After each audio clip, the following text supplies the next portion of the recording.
25e et avant-dernière journée de saison régulière dans ce top 14 au stade Charles-Maton. Oyonnax Rugby qui reçoit l'aviron bayonnais, des Oyonnaxiens quasiment mathématiquement condamnés à la Pro D2 qui veulent soigner leur dernière de la saison à domicile. Des Bayonnais qui mine de rien peuvent encore espérer une place parmi les 8 premiers. Et dans ce début de match, déjà beaucoup de rythme, un ballon tombé par les Bayonnais, ce jeu au pied du troisième ligne, Loïc Credos dans le dos de la défense, l'accélération d'Enzo Rebier et de suite Oyonnax qui marque le premier essai de ce match, un essai plein d'opportunisme, de réalisme, belle vision de jeu pour optimiser donc cette perte de balle des Bayonnais. Jeu au pied d'un troisième ligne parfaitement dosé dans le dos de la défense et donc cette course de Rebier pour marquer le premier essai du match.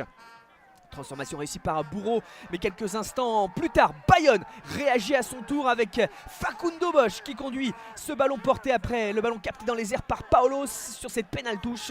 L'avancée qui termine jusque dans l'embut, l'essai des Bayonnais en réaction donc, ça fait 7-5.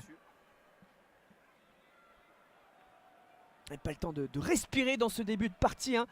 Et finalement la faute des Bayonnais au quart d'heure de jeu qui permet à Justin Bourreau et à Oyonnax d'ajouter 3 points, 10-5.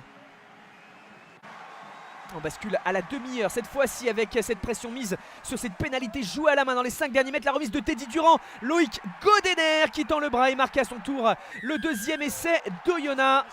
Vaoto avait joué donc cette pénalité à la main. Une percussion, une passe et une nouvelle percussion qui fait mouche. Loïc Godener aplatit ce ballon. 15-5, le petit break réalisé par les Oyonnax, ça a été transformé, hein.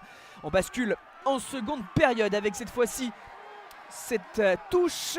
On est quasiment sur la copie conforme de l'essai de Facundo Bosch en première période. On part d'un peu plus loin.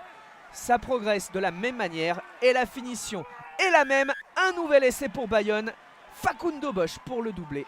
17-10 et surtout Bayonne qui était mené 17-5 se voit la possibilité de revenir rapidement dans ce match et d'à nouveau espérer d'entrée de seconde période. Donc l'aviron domine les débats, ballon de récupération pour Cirelli Makala et 2 essais coup sur coup pour les Bayonnais. Makala qui élimine Ikpefan et Bayonne qui revient à 2 points d'Oyonnax qui pensait pourtant s'être bien détaché. Pour autant, vous voyez, coup sur coup, les Basques peuvent espérer à nouveau dans cette partie, surtout qu'il reste beaucoup de temps encore à jouer dans ce match, plus de 30 minutes.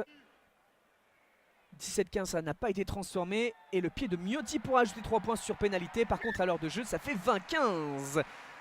Allez, du suspense toujours, 71e minute, les deux équipes se sont retrouvées à 14 contre 14. Bruni a pris un jaune côté Bayonne, Durand côté Oyonnax et ce ballon écarté sur l'aile qui permet à Arthur Ituria d'égaliser. Bayonne n'a jamais mené dans cette partie, revient à hauteur et avec une transformation peut-être derrière pour passer devant. En tout cas, Rhys Hodge a bien écarté sur cette passe vers son troisième ligne en position d'ailier.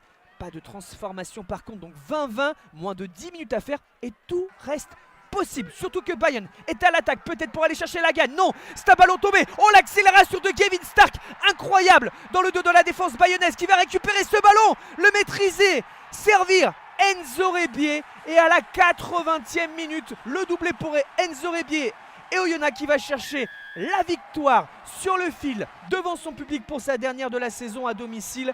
Quel scénario incroyable à Maton et surtout quel finish. Gavin Stark qui prend le dessus sur Aurélien Calandret, ancien joueur d'Oyonnax, formé à Oyonnax qui là est battu. Rebier formé au club lui aussi pour le doubler sur la sirène qui retentit. Transformation de Miotti, forcément les sourires pour cette dernière même si mathématiquement Oyonnax est désormais condamné à la Pro D2. Il y a un beau succès pour une belle sortie notamment pour les joueurs qui vont quitter le club au Bugiste. Bayonne repart bredouille d'Oyonnax.